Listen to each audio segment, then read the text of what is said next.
Good afternoon. My name is Hannah Buckenmaier, and I am joined today by Eric Brotman, Claudia Glover, Lena Nebel, and Yanni Niebuhr, the Executive Council of BFG Financial Advisors. And my role is client relations, and I work in marketing as well for BFG Financial Advisors. And today we're going to talk about the different title and role changes that we've gone through in January of 2026. We're really excited about all the changes we're going through. So we're just going to kind of get together today and talk about what we're doing. So I'm going to just fire off a couple of questions to the EC and hopefully we'll just take it from there.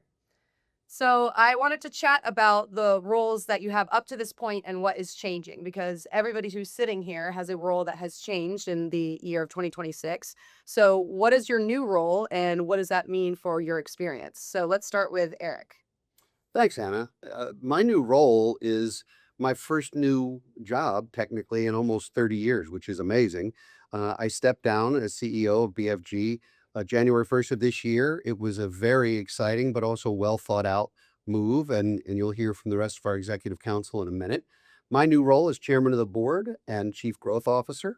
And in that capacity, I get the opportunity to grow the firm, to mentor advisors, to seek merger and acquisition opportunities with other firms.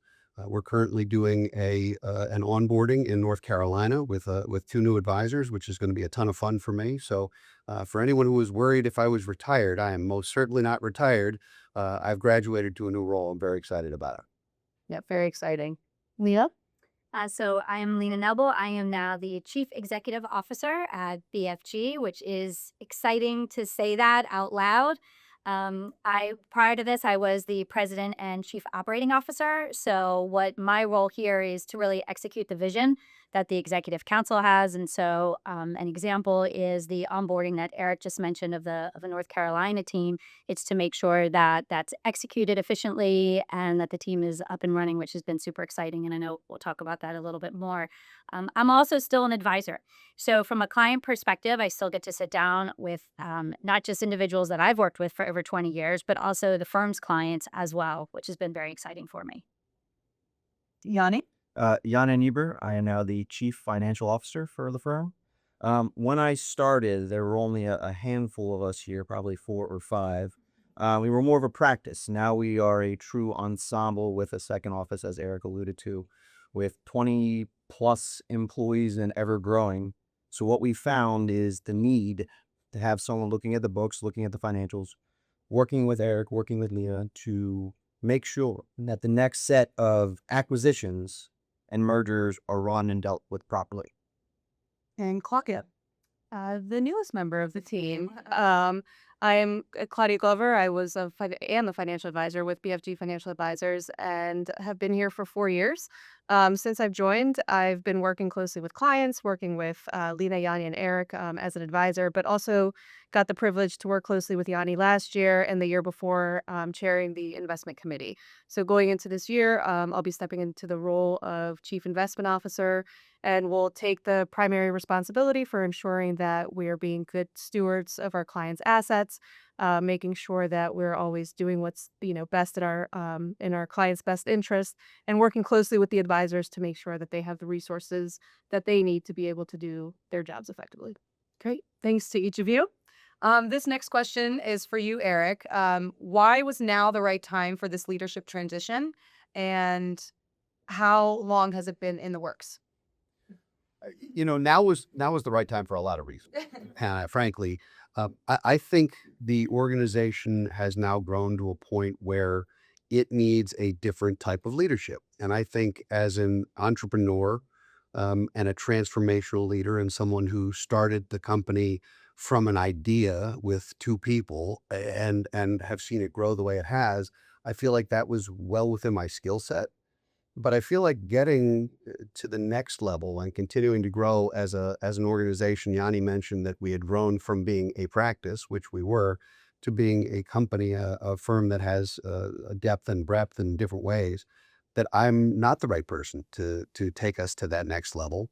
I've known Lena for 25 years. We've worked together in volunteer capacities. It took me almost 15 years to get her to join BFG, which I still think was one of the transformational moments for our firm and a big deal for us.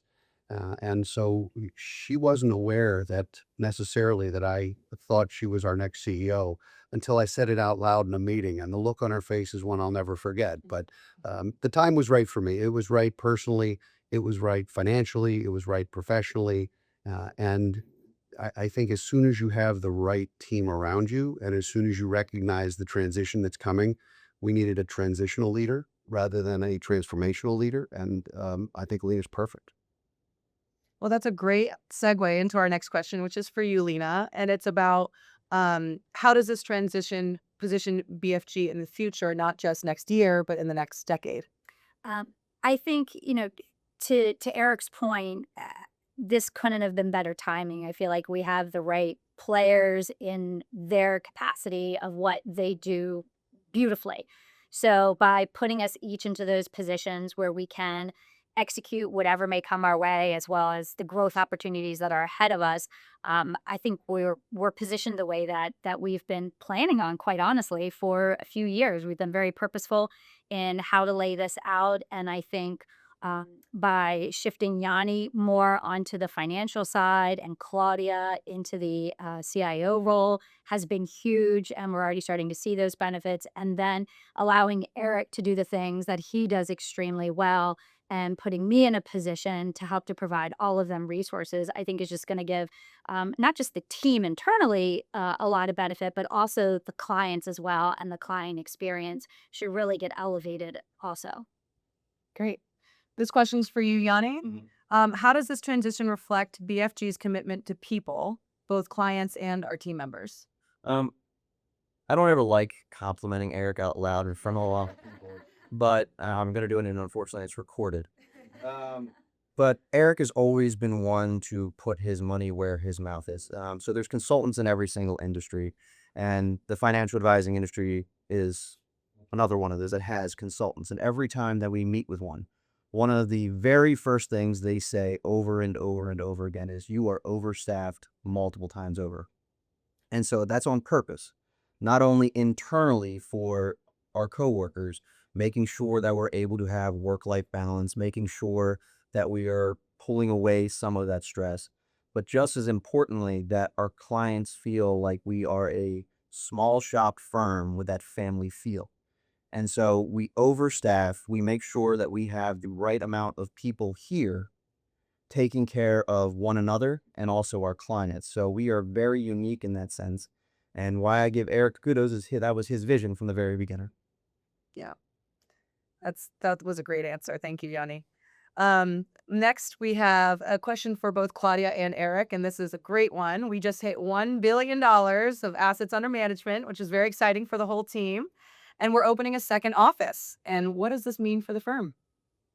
I guess I'll start. I think it's really exciting, as somebody that's been in the industry for a while. Hitting that $1 billion milestone is something you talk about, you dream about. It's a really exciting point in time. I think a part of it is that it's a reflection that you're doing things right, that clients are putting trust in you and what you're doing.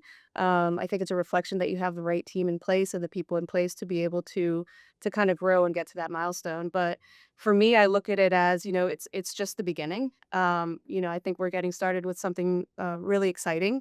And we have to keep doing what we've been doing and continue to do it better and just keep doing what we can. It's difficult to add to that because Mhm. you really nailed it, Claudia. I would say that um, to me, I agree that we're just getting warmed up, just getting started, but in a slightly different way in which I see us taking on more of a leadership role in the industry. We've built a unicorn. It's a unicorn from a staffing perspective. To Yanni's point, it's a unicorn from a career perspective for particularly young people coming out of school. Working with us is a different experience than working at any other firm they've explored. We've had folks contact us and say, "We'd like to work with you because this job doesn't exist." And they're right. I mean, this is a teaching hospital for financial advisors, and folks learn how to do it the right way and learn how to take care of folks and be stewards and advocates, and that's really important. So, getting to $1 billion is sort of a neat way to high five and hand off to. So that added to the timing perfection, if you will.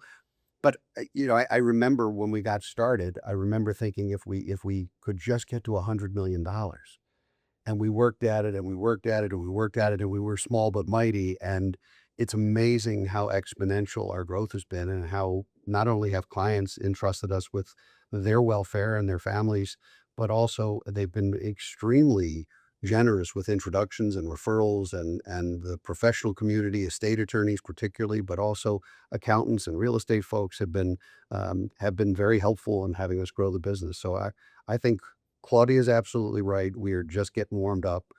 And Yanni's right that it's people first. And, Lena, this is the baton has been passed. And, sir. Well, no, truly, I think you're the right person at the right time, and you're coming into an organization that's moving full steam ahead in the right direction. So I think this is a really exciting time for all of us. Yeah. Truly.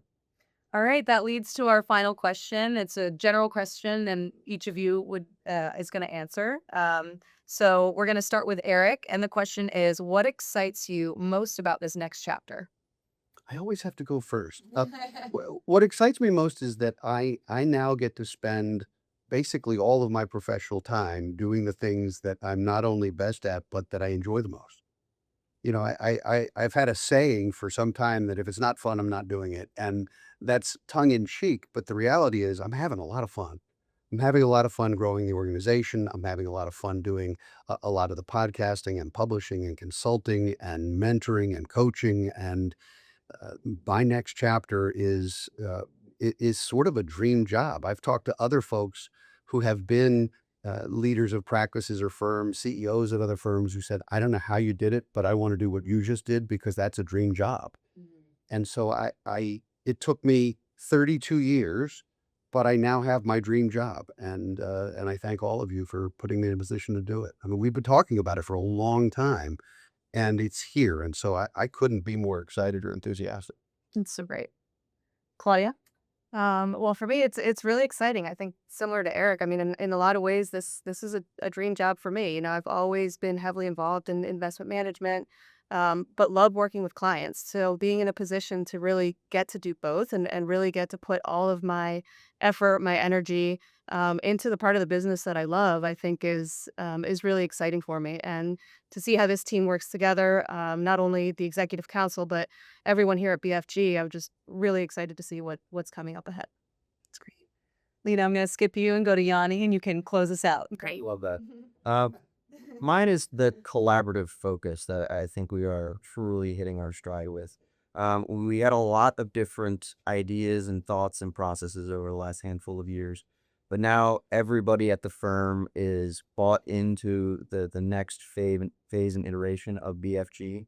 I'm excited for our existing clients and the new clients coming on board because they're going to get, I think, an even better product than we've already ever had. And our product is amazing for what we deliver for clients. But now, because we're adding more team members, we're focusing in specific areas, clients are going to get even better service than they're used to, which was already high level. And our employees, the opportunity for them, as Eric mentioned, we're a teaching hospital sort of effect. The opportunities on this front. Yeah. All right. Last but not least, I feel like I should say ditto across the board because I mean when I think about this next chapter, and we're in our office right now that just got renovated, and I just came back from our North Carolina location, and just all the things that we've been doing, I couldn't be more excited about what's ahead of us. I can't be more proud of the team of what they've done and what we've built over these past few years. So I do feel like we are just getting started, not just what we're doing here, but what we are doing in the industry. I truly believe we're a trailblazer in how we're shaping out the future generations and how we're shaping out leaders. It's fantastic to see two females on the C-suite in this office. We don't look like your typical financial advisory firm, your typical wealth management firm. And I love that. I love that we're unique. I love that we're a unicorn. And we have something really exciting to bring to the table to the industry. And more people they're going to hear about it. And I'm super excited for that. well said. Thank you so much. I'd like to really thank all of you for taking the time. I know it's a busy season, especially since all these changes were in January. So thank you so much for being here. And if you have any questions about the EC's new roles or what's going on in the office, please comment or email or let us know, and we would be happy to answer any questions you have. So thank you so much and have a great rest of your day.